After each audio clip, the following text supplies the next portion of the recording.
Subject code is BMLT5001, and currently we're in the unit 3. So in the unit 3, we have basics in virology. So I will directly go to the point. So in the basics, we discussed about the classification, the definition of viruses. Then we discussed about its replication. Then we discussed about its morphology. So all of these things we have finished. We discussed types of DNA viruses, types of RNA viruses. Then we discussed about the classification, their introduction. Then we discussed about their morphology. Then we discussed about their replication. Then we discussed about viral cultivation, various types of cultivation, animal inoculations, then embryonated egg cultivation. Then we discussed about various types of tissue cultures. Then after in the tissue cultures, we discussed briefly about continuous cell lines, where we have these Henrietta Lacks cells, which are immortal cells that theoretically they don't have any death. So we discussed all these things. Then we started discussing about the detection of viruses in cell cultures in the last lecture. So how we are going to detect the viruses upon growing them in the cell cultures. That is what we are discussing. So in the detection of viruses, we have these 6 methods. First one is cytopathic efforts. Cytopathic efforts means when the virus is replicating in the cells, the overall tissue morphology will be changed. So the morphological changes that happening to the tissue upon infected by viruses is called as cytopathic efforts. Okay, so these cytopathic efforts are viral specific in nature. That means each virus will show its own specific morphological changes in the tissue. Such morphological changes are called cytopathic efforts. We have 4 types of cytopathic efforts. We have syncytial formation, necrosis, clumping of cells, rounding of cells. We have even nuclear destruction, cytoplasmic vacuolation of cytoplasm. So we have many cytopathic efforts. Actually, we have almost 10 to 12 examples of cytopathic efforts. But I have given only 4 examples in this lecture. So that is enough for you. So I'm just giving you basics in virology. So the 4 cytopathic efforts are syncytial formation, necrosis, clumping of cells, and the rounding of cells. So these are the cytopathic efforts. Then we have inclusion bodies. So inclusion bodies means these are the viral leftover proteins or waste products which has been embedded within the nucleus or in the cytoplasm of the cell upon viral replication. So we have nuclear inclusion bodies and cytoplasmic inclusion bodies. We have acidophilic and basophilic, and we have Cowdry type A and type B inclusion bodies. Right. So this is all about the inclusion bodies. Then third one is heme absorption test. Heme absorption test means here there are some viruses that have the property of agglutinating the red blood cells upon being in contact with the red blood cells. Such viruses are called heme absorbing viruses. The viruses that does not show cytopathic efforts or the viruses that does not show inclusion bodies, those viruses may show heme absorption property. So if you are not observing any cytopathic effects or inclusion bodies, then just add a drop of blood to the culture media. Upon adding blood to the culture media, if you are seeing any agglutination of blood, that indicates presence of agglutinating viral particles. One best example of such virus is influenza viruses. Influenza viruses have the tendency to agglutinate the red blood cell upon adding blood to the culture media. So such blood agglutinating viruses can be detected by heme absorption test. Okay, so this is very straightforward test. You will take a suspected viral culture thinking there might be influenza virus and you will add a drop of blood. Upon addition of blood, if it is agglutinating, then it is positive for presence of influenza virus or heme absorbing viruses in the culture media. So this is a heme absorption test. Then the fifth one is transformation test. So transformation test means this particular test is used for detection of cancer viruses. The carcinogenic viruses will be detected by transformation test. So what happens in the transformation is the initial morphology or the initial shape of the cells will be transformed to another form. Say, for example, we have taken a cell culture where we have cuboidal cells in the cell culture. Then we have inoculated virus. Then the cuboidal cells may change into other type of cell. Maybe cuboidal cells change into columnar cells or ciliated cells, or they change the morphology of the cells. Such cell transformation happens only in the presence of cancer viruses. If a cancer virus replicating in a tissues, then these viruses will transform the morphology of tissue. It will transform the shape of the cell from one form to the other form. So transformation, if you are observing any cellular transformation within the tissue, that indicates it is a sign of viral presence. It is a sign of carcinogenic viral presence in the tissue. If you are, kindly mute yourself. So the best example for carcinogenic viruses are herpes viruses.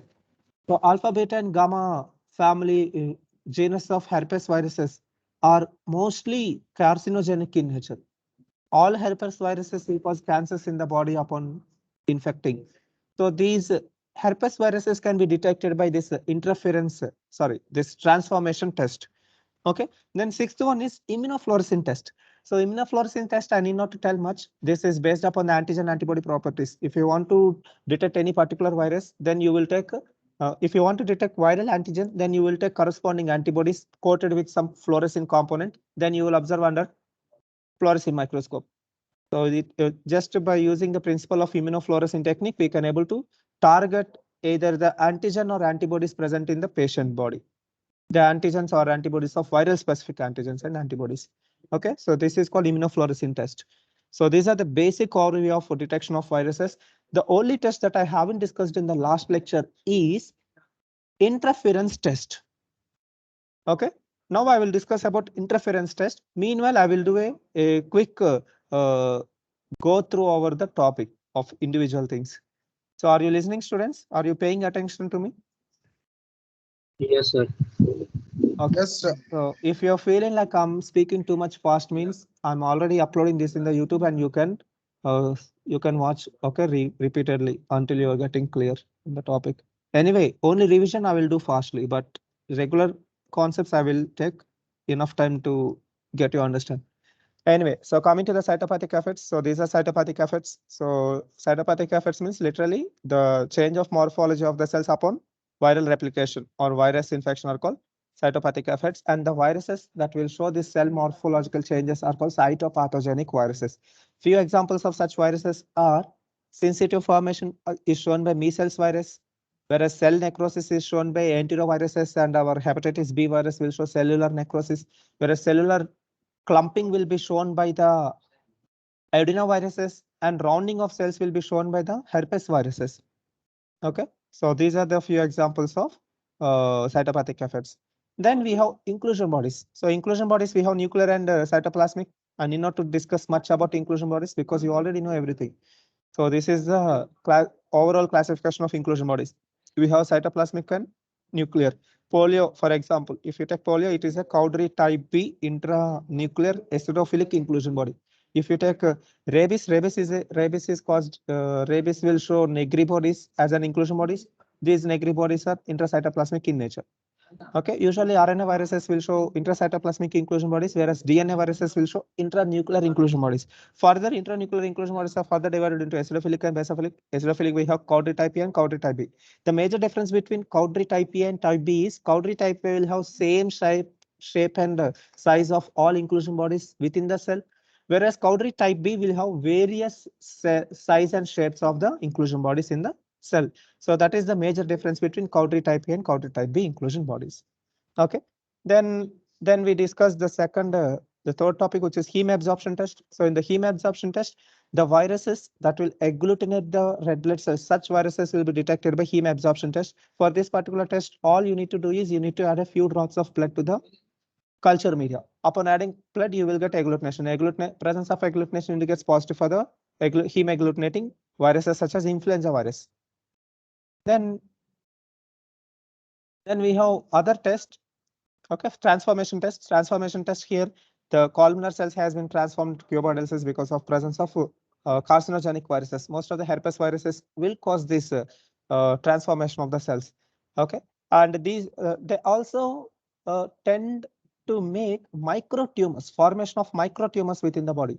So this microtumor formation is a good sign that the patient developing a neoplastic condition or the patient developing a cancer condition. So patient can able to feel small nodules under their skin. If they're palpating their skin, they can able to palpate microtumors, or they will palpate some nodules like structures upon palpation. That indicates possible tumors, but not all tumors are cancers. Keep in mind. Don't get scared by listening all of this. Okay. We need to consider many cofactors to rule out whether the patient has cancer or not.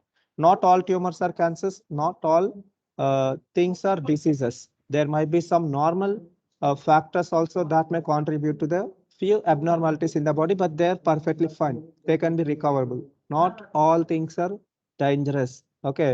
Don't get scared by attending all these medical classes. So usually these medical students have the problem.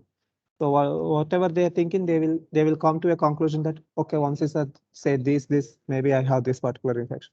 Don't feel like that. Okay, until a physician or a doctor giving a report, until that, never judge yourself your condition.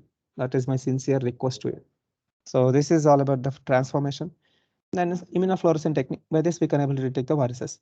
Then coming to this interference test. What is this interference test? So now I'm going to discuss in detail about this interference test. Okay. So let me take a empty slide here to discuss interference test with you. Okay. See here. I forgot to tell one important point to you students. Literally, I forgot. I will discuss now. So can you hear me? Can you see the whiteboard in your mobile screens? Yes, Yes, sir. Fine. So now I'm going to discuss about interference test. Kindly listen carefully. Okay. So I'm taking a marker here. So now I'm discussing about interference test. What is this interference test? INTERFERENC. Okay. Interference test. Now, in the interference, first thing I will tell is, see students, I have a cell here. Now, this cell was infected by a virus. Maybe this virus is measles virus. I got a cell and this cell was infected by measles virus. Tell me students, what type of cytopathic effect we will see if we get a measles virus infection? What type of cytopathic effect we will observe? Tell me students.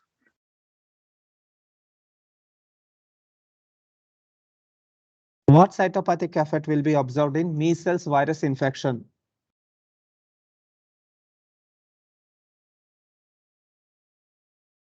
Very good. I'm going back to cytopathic effects. So this is cytopathic effects. Okay. So in the cytopathic effects, we have 4 types: syncytium formation, cellular necrosis, cellular clumping, and rounding of cells. Usually syncytium formation is a cytopathic effect that is seen in measles virus infection.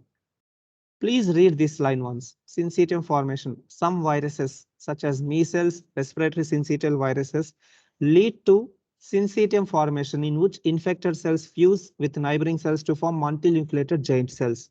So this syncytium formation is shown by viruses such as measles. Measles viruses will show syncytium formation, which is a type of cytopathic effect. Okay. So we have a cell and this cell was infected by a measles virus. So measles virus will cause syncytium formation in the cell. This fact you understood, right? So this measles induced multinucleated giant cells formation in the cells. So this is called syncytium formation. So measles virus shown this cytopathic effect. Now, no 2 viruses can infect a same cell. This is my second statement. Listen to me very carefully. A single cell cannot get infected by 2 viruses. That is not at all possible. Only one virus can infect one cell. I'm telling again, say for example, we have rabies virus, a group of rabies viruses. We have many rabies viruses and we have many measles viruses. We have many measles viruses and we have only one cell. So first measles virus entered into the cell. Measles virus entered into the cell and these viruses will start replicating in the cell. Okay. Now, if any rabies virus is trying to enter inside the cell, that won't be accepted. The cell cannot reprogram because cell was already under the control of measles virus. So rabies virus cannot do anything on this cellular machinery. Rabies virus cannot hijack the cell which was already preoccupied by other virus. Only a single species of virus can infect a single cell.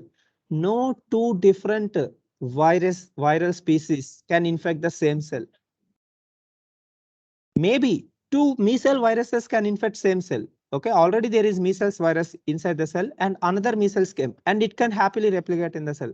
But this is not possible for other viruses such as rabies. Rabies cannot replicate in a cell that is preoccupied by other viruses. Do you understand my statement? Only a single species of virus can replicate at a time within the cell. Sir. Clear, right? Okay.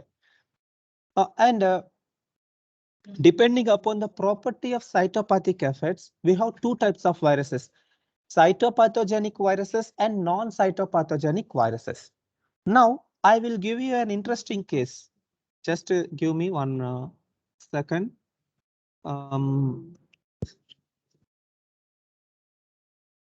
I think it is rubella only. I'm correct only. Now, I'm giving you one example, rubella. I'm giving you an example of rubella, not rabies, rubella. Rabies will show intranucleation body. Negri bodies will be shown by rabies. Now I'm discussing about rubella. Now, rubella is a non-cytopathic virus. It is a non-cytopathic virus. It is a non-cytopathic effect.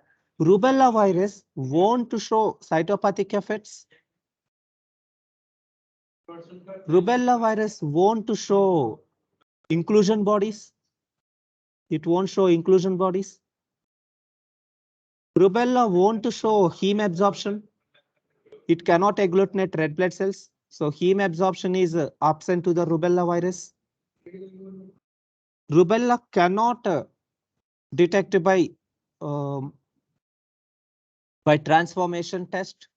Rubella cannot be detected by transformation test, but rubella can be detected by immunofluorescence. Okay, so I'm just giving these examples. So rubella won't show any cytopathic effects in the cell. It won't show inclusion bodies. It won't show heme absorption. It won't show transformation. Then how to detect rubella? The concept is our statement. Say for example, we have a culture media. Okay, this is a culture media. In this culture media, we have a patient. First, we have a patient with suspected rubella infection. We have a patient with suspected rubella infection because his signs and symptoms, his everything looking like a rubella infection. So we have taken this patient blood and we inoculated this blood in a tissue culture. In this tissue, in these cells, we have inoculated the suspected rubella infection cell virus in the culture media. Now, in this culture media, if the patient has rubella, then what will happen? Rubella virus will start replicating in these cells. Rubella virus will start replicating in cells. But there is a problem. The problem is we won't observe any cytopathic effects of the cells. We won't observe any inclusion bodies of the cells. We won't observe any heme absorption or we won't see any transformation of cells. If the cells are growing rubella virus, if there is rubella virus, we cannot observe these four factors in these cells. Then how to detect this rubella virus? How we can detect is, now we will add a challenge virus to it. Now we will add a challenging virus to this culture media. A challenging virus. I'm saying again, challenging virus. What challenge virus? I will add a non-cytopathogenic virus to the culture media. Say, for example, I will take measles. Purposefully, I will take measles virus because I know that measles virus will show syncytium formation in these cells. Now what I'm going to do is I will add this measles virus to the culture media. Upon adding measles virus to the culture media, can the virus replicate in these cells? Tell me, students. Can a measles virus replicate in a cells that are occupied by rubella virus?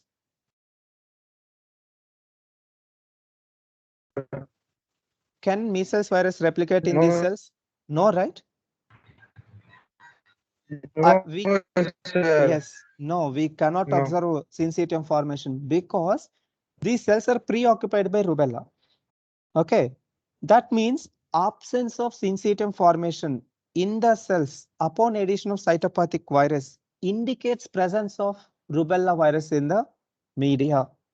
Even after adding a cytopathic virus to the cells, if there is no cytopathic effect, means that indicates cells were already infected by other virus. In this case, that other virus is rubella virus. So in this way, we can able to detect non-cytopathogenic viruses by using a test called interference test. Why it is called interference? Because here this virus is interfering the cells of rubella virus. Actually, the full name of this test is called interference challenging test. So in this interference challenging test, we will add an we will interfere a cell with a challenging virus. Challenging virus will be a non-cytopathogenic virus. Even after adding cytopathogenic virus, still we are not observing any cytopathic effects, means that indicates the cells was preoccupied by other viruses, which can be a rubella in this case. And this is called interference challenge test. I hope this test is very clear for everyone now. Any confusions in interference challenge test? No confusions, right? If you have, I will repeat again. Is interference challenge test clear for everyone?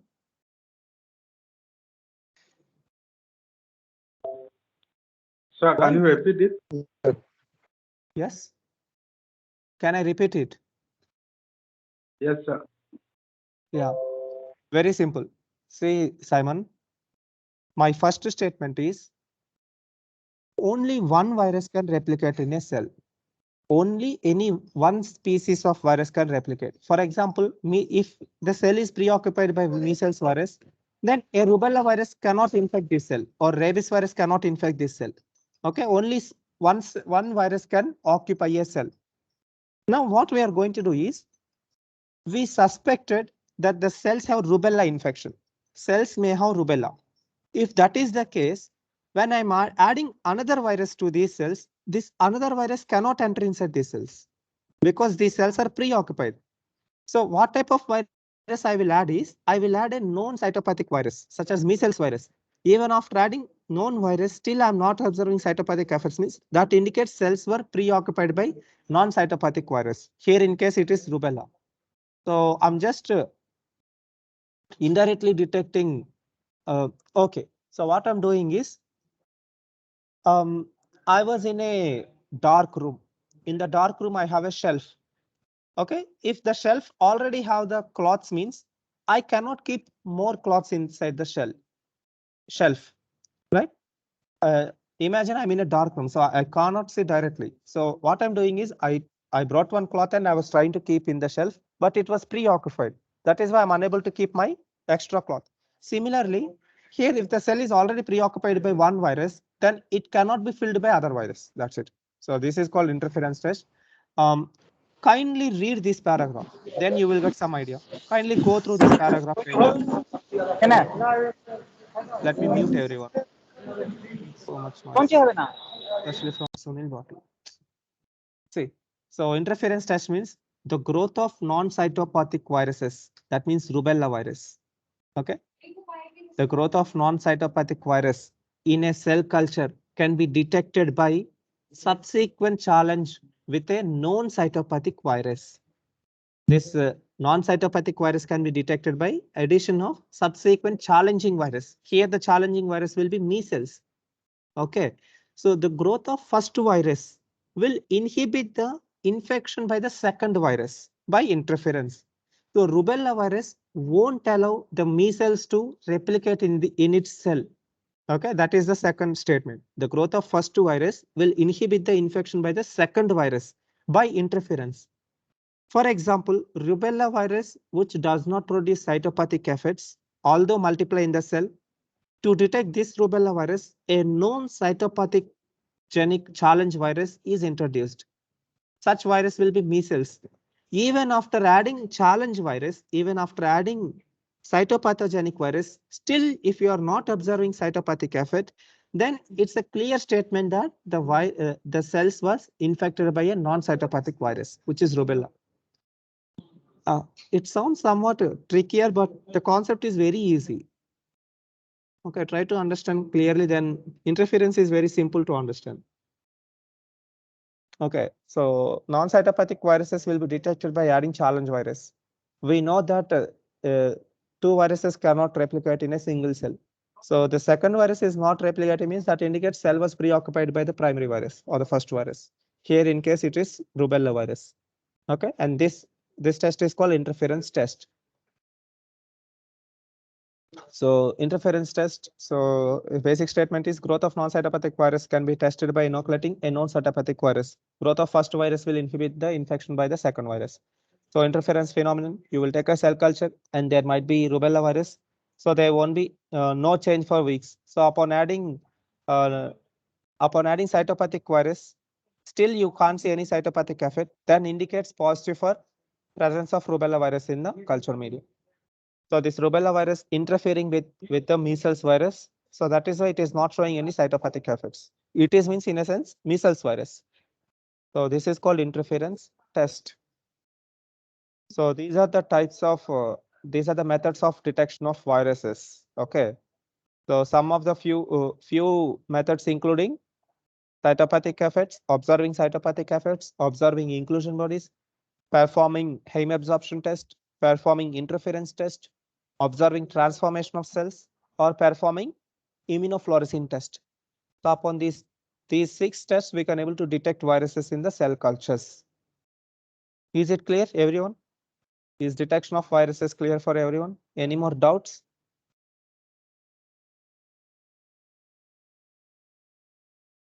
Shall I proceed to the next topic?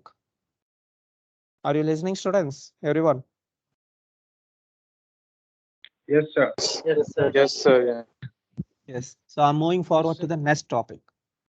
So I hope the interference is clear for everyone.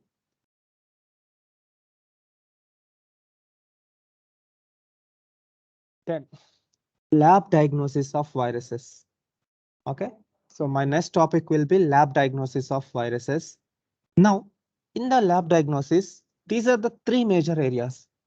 We have direct detection of virus, we have isolation of viruses, and we have detection of viral specific antibodies in the patient body. So direct demonstration of virus can be done with the help of electron microscope, or we can directly detect viral antigen by immunoelectron microscope, or we can detect virus by immunofluorescence microscope. I suspect light microscopy is not possible. So this is not possible. So then we can also detect virus by ELISA techniques, PCR techniques, and nucleic acid probes. So nucleic acid probes and PCR are modified similar molecular techniques. Okay. So by these techniques, we can directly detect the virus. Either we can detect directly viral DNA or RNA by PCR or by using probes, or we can detect viral antigen by ELISA, immunofluorescence technique, or electron microscope. So by these methods, we can directly demonstrate a virus in a culture media or in a blood sample. Then we can isolate the virus. We can isolate the virus by organ cultures, explant cultures, cell cultures, or animal inoculation. So cell cultures, we have further primary cell cultures, diploid cell cultures, and continuous cell cultures. Or we can also detect viruses by detection of viral specific antibodies. So if a patient has a infection, means the patient may develop antibodies. So by detecting viral specific antibodies in the patient blood, we can able to detect, or we can able to diagnose the virus presence in the patient blood samples. So these are the 3 methods of diagnosing a viral infection.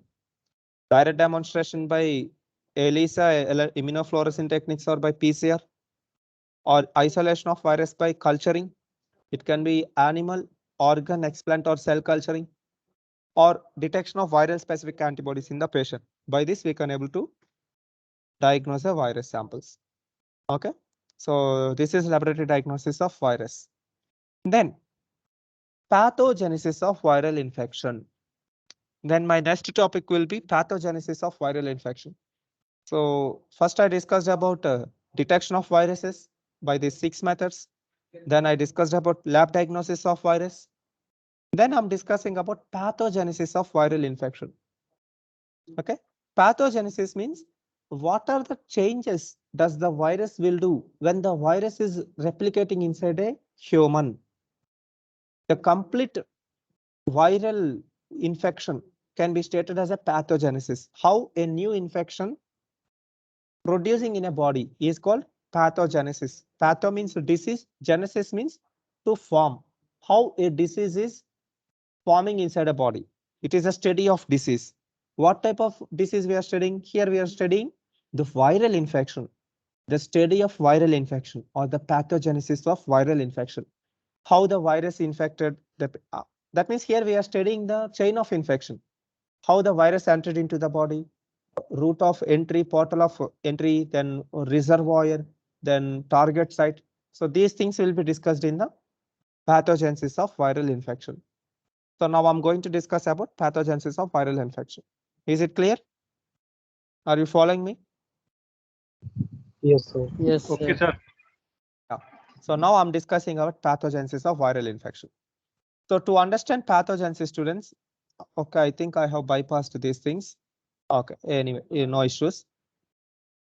Now listen, students, these 6 points are very, very important, no matter whatever virus it is.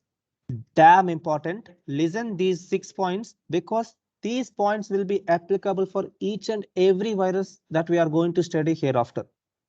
No matter whatever virus we are studying, the viral pathogenesis will be same. All viruses have same pathogenesis. So that is why I'm taking repeated basic lectures for you. I can directly go to the 4th unit, but I'm taking too much time just because to make you clear in the fundamentals of virology. Unless and until you are not clear on the basics, individual viruses will be really tough to understand. So that is why I'm making you to know the basics first. Okay. So coming to the pathogenesis. So no matter whatever virus it is, how the virus is entering into the body. Okay. So virus entry can happen through respiratory tract. It can happen through alimentary tract. That means your gastrointestinal tract. It can enter through genital tract. It can enter through skin, or it can even enter through conjunctiva of the eyes. So these are the 5 sites of route of entry of virus. Say for example, coronavirus will enter into our body via respiratory tract, whereas rotaviruses will enter into our body by rota or polioviruses will enter by alimentary tract, whereas herpes viruses will enter through genital tract. Usually herpes viruses are STD in nature. They are sexually transmitted disease. Whereas pox viruses have the tendency to enter our body via skin itself. These chicken pox viruses can able to enter through skin itself. Okay. And there are few viruses that can Ebola. Ebola viruses can enter through conjunctiva or mucous membranes of the body. So these are the 5 uh, sites of entry of virus. Upon entering virus into the body, first virus will replicate in its primary location. Say for example, we have a herpes virus. Herpes virus entered into the body through genital area. And first, not herpes, I will take a best example, hepatitis virus. So hepatitis virus entered through STD. So hepatitis is also a sexually transmitted disease. Okay. So first virus will enter into the genital area and viral will replicate in its primary route of entry. So at the route of entry, virus will replicate. Okay. So upon replicating in the route of entry, maybe in the genital region, now the virus will gain access into the nearby lymph nodes. Virus will gain access into nearby lymph nodes. If the virus entered through genital area, then it will gain access to the nearby pubic lymphatic channel. It will gain access through pubic lymphatic channel. If the virus entered through mouth, then it will gain access to nearby tonsils. Tonsils are lymphatic channels in the mouth. Okay, so first virus will enter, it will replicate. This is called primary replication of virus. After primary replication, virus will enter into nearby lymph nodes. After lymph nodes, virus will again replicate in the lymph nodes. Okay, then with the help of lymph nodes, virus will enter into the blood. Okay, virus will enter into the blood. And this stage of viral infection is called primary viremia. This stage of viral infection is called primary viremia. That means now the virus was entered into the blood. With this blood, virus will migrate towards its target location. Say, for example, polio. Polio virus will enter into the body via dog bite. So polio virus will enter into skin. Then this polio virus will replicate in the skin. Then it will go nearby lymph nodes. Then with the lymph nodes, polio virus will enter into the blood. Actually, the target location of polio virus is spinal cord. Keep in mind. Okay. So first entry of virus into the blood is called primary viremia. Upon primary viremia, now this blood will supply to these three major organs. This blood is supplied to spleen, bone marrow, and liver. Together, spleen, bone marrow, and liver are called as central foci of our body. They are called central foci. Why they are called central foci? Because they are the primary organs associated with reticuloendothelial system of our body. I don't want to make the concept complicated. Just remember, spleen, bone marrow, liver are a part of central foci, which are associated with reticuloendothelial system. Okay, so now upon entry of virus into the blood, now the virus can target these three organs. Virus may go to spleen, virus may go to bone marrow, virus may go to liver. Okay, now the virus will replicate in the spleen, bone marrow, and liver. Then upon replicating in these three organs, virus once again release into the blood. So I will show you blood vessels. So first virus entered blood vessel here. Then via blood, virus entered into spleen, bone marrow, and liver, and it will replicate in these three organs. Then again, virus will enter into the blood again. This second entry of virus is called secondary viremia. First entry of virus into blood is called primary viremia, and second entry of virus is called secondary viremia. After secondary viremia, now the virus will go to its target location. The target location can be viral specific. For example, if it is hepatitis, then it will go to liver. If it is cytomegalovirus, then it will go to brain. If it is poliovirus, then it will go to spinal cord. If it is HIV virus, then it will go to helper T cells. If it is pox virus, then it will go to the skin.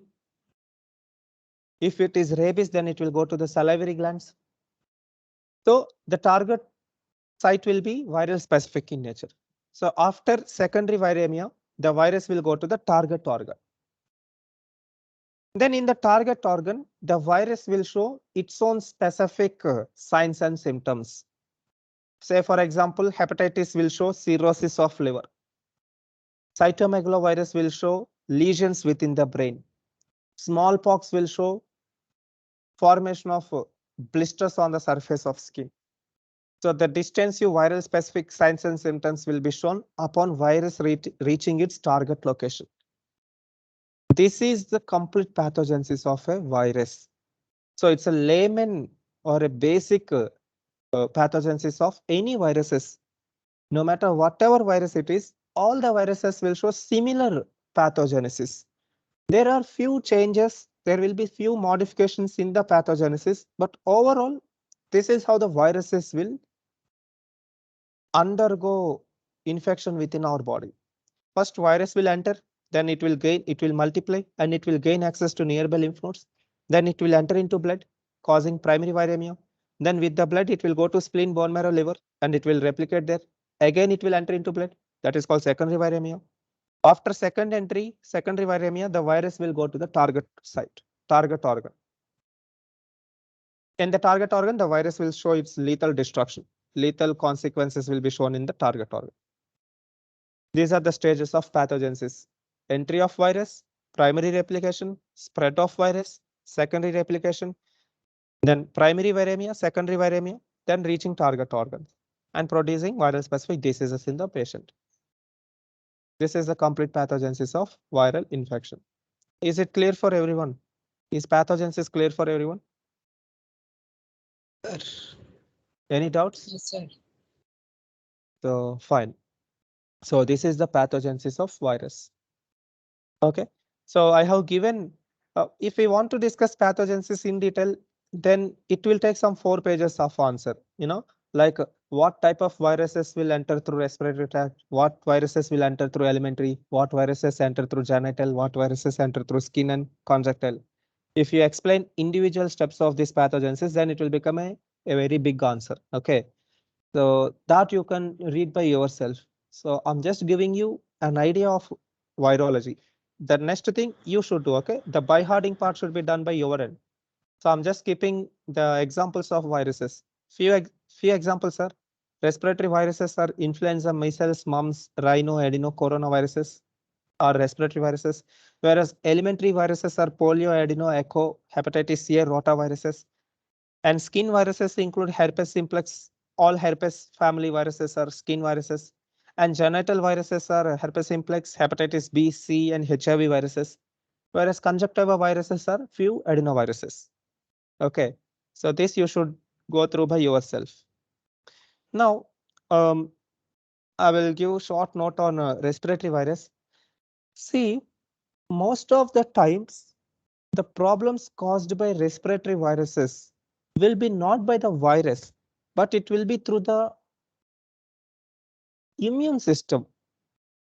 The complications arising by respiratory viruses is not because of virus, but it is because of our immune reaction against the virus. We know that whenever a pathogen entering into our body, our immune system will get activated and the macrophages will release histamines, and histamines will cause vasodilation. Vasodilation results in accumulation of more fluid in the tissue surrounding. It will cause transudate or exudate formation. Transudate exudate formation in the normal sites of our body is fine. But what if this transudate or exudate forming in the lungs? For example, we got a virus into lungs and our macrophages activated, macrophages released histamines, and histamines caused inflammation in the lung. Because of inflammation, lungs will fill with fluid. If lungs fill with fluid, what will happen? We cannot breathe. Because of this breathlessness, only people will die. And the same thing happening in corona patients. The patients who are acquiring corona infection, their immune system will start releasing fluids into their lungs. Because of this fluid accumulation in the lungs, patients are unable to breathe. They are going hypoxic condition. Because of this hypoxic condition, they must keep under oxygen supply because they themselves are not able to breathe, and their blood oxygen levels are drastically reducing because their lungs are not functioning. Because of this case, we will forcefully inject oxygen into their body by forceful ventilators. Okay, so this is a major problem with respiratory viruses. Respiratory viruses will cause inflammation in the lungs. Because of lung inflammation, patients cannot breathe and they will get respiratory complications and they may go to hypoxia, and that may lead to death also. Okay, so respiratory infections are really dangerous. One of the deadliest respiratory infection always is tuberculosis. So this pulmonary tuberculosis can cause severe inflammation within the lungs that can result in breathlessness and death of the patient. So this is all about the respiratory viruses and pathogenesis of viruses. So I'm just skipping the other things. So genital viruses such as herpes viruses, then conjunctival infection. So these are the viruses that will infect the eyes. Okay, then incubation period. This one I need to discuss, students. See, there is a difference between. Okay, actually, I think we already discussed the incubation period in the Okay, anyway, I will discuss again. So there is a difference between eclipse period. In the viral replication we discussed. What is that?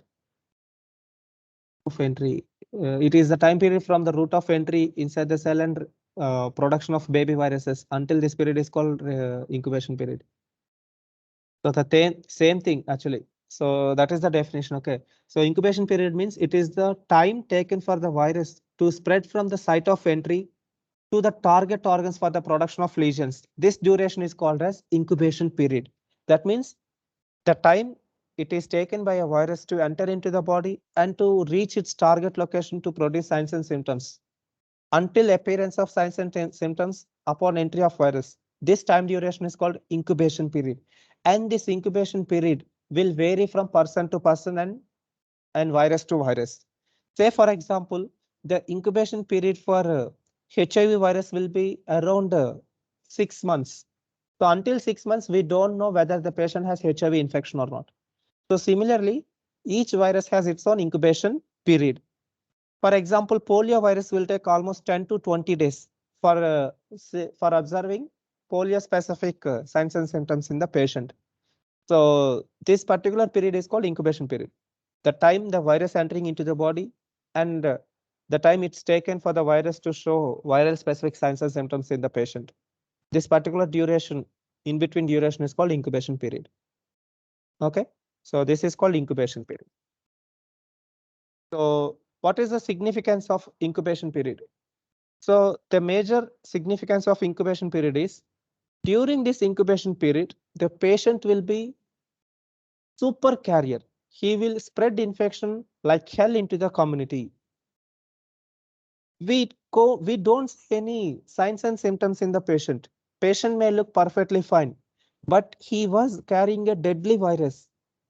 Maybe he is under incubation period of that virus, and he will be a super spreader in the community. These patients will start spreading the viral infection in the community like hell. And viruses have a tendency of highly contagious in nature. Viruses can spread easily. Best example is corona from a small village in China to our greater Noida. It came and it spread globally. So just imagine how infectious viruses are. They can easily transmit through air, through contact, or through other means of transmission. So when the patient is in incubation period, he will be a super carrier. So we need to identify such patients and we need to give them proper counseling and we need to treat them immediately. If we are not treating these suspected patients, that may result in formation of localized endemics, epidemics, or it may leads to pandemics. Okay, and one best example for this is, first we need to identify the risk group. We know that HIV is a deadly infection. And we already know that HIV is a sexually transmitted disease. And the people who are engaging in this multi-partner sexual activities, those people are at high risk of acquiring this HIV infection. So we need to identify such people and we need to screen them periodically, whether those, even though they're looking healthy, whether they're carrying any infection or not. If they are carrying any infection, immediately we should start treating them. If we are not treating them, they will start spreading to the community, and that will be a very havoc. It will be burden for the economy, everything, right? So identifying the patients who are under incubation period is a primary target to prevent the spread of infection in the community. That is why we have done this corona testing for everyone. Even though we are not showing any signs and symptoms, we have done this corona test to identify these silent carriers. By identifying silent carriers, we can able to prevent the spread of infection. So incubation period plays a very vital role. So the consequences of incubation period is patient looks healthy, but he will spread the virus into community.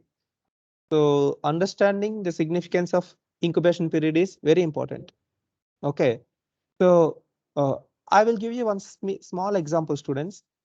See, when we are testing a person for COVID positive, when we are getting positive test, that indicates the patient have corona for past 10 days. Maybe corona incubation period is 10 days. That means for past 10 days, this patient is spreading corona in the community. But we don't know this fact until he is getting positive. That is why we have made a mandatory quarantine for everyone. We have established this lockdown parameters in the country because we don't know who is infected by corona. Not all corona patients showing signs. It is better to prevent their contact in between them. So by that we can able to prevent the spread of infection. So yeah, quarantine and lockdown measures will really helpful in preventing viral infections such this. Okay, and also we need not to get any vaccines also. Just by keeping patients or people in their places for 10 to 20 days, their immune system will develop and they will become self-immunized because they may have infection and their immune system will get activated and they will produce their antibodies. So they themselves curing themselves by deadly viruses. So lockdown really helped globally and it decreased the death. So whatever deaths we are seeing in the TV is still a minimal death only because by implementing these lockdown parameters, we have drastically reduced the lethal consequences of these deadly viruses. So we have learned these things by past experiences. In the past, we got plague, we got 5 pandemics previously. So getting knowledge is it is always best to have a knowledge on these things. Okay. So this is all about the pathogenesis. So in the next lecture, students, I will start unit 4. So from the next week onwards, we can start unit 4. Okay. So this is all about pathogenesis of virus. So I will do a quick revision of today's lecture. So in today's lecture, we discussed about detection of viruses, especially the interference test. Then we discussed in detail about the lab diagnosis of virus, and we discussed about the pathogenesis of virus. In the pathogenesis, virus can enter into the body by respiratory tract, alimentary, genital, skin, or conjunctival. Then it will replicate there. Then it will gain access to nearby lymph nodes. Then it will enter into the blood, which is called primary viremia. After primary viremia, virus will go to the central foci. It can be spleen, bone marrow, liver. Then it will replicate in the central foci. Then virus will again enter into the blood, which is called secondary viremia. After secondary viremia, the virus will migrate to the target location and it will show signs and symptoms. And incubation period is very important to stop the spread of viruses among the community. Okay, so the common incubation period for coronaviruses is around 12 days. So it takes almost 12 days for a patient to know whether he acquired the infection or not. So it will take 1 days for the coronavirus to show its corona-specific signs and symptoms in the body. So this is all about the incubation period. So in my next, from tomorrow onwards, we can discuss individual viruses. I will start with polio virus. Okay.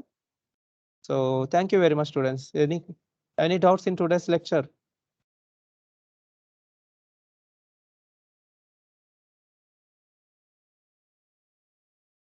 So I hope everything clear. Can I end this session?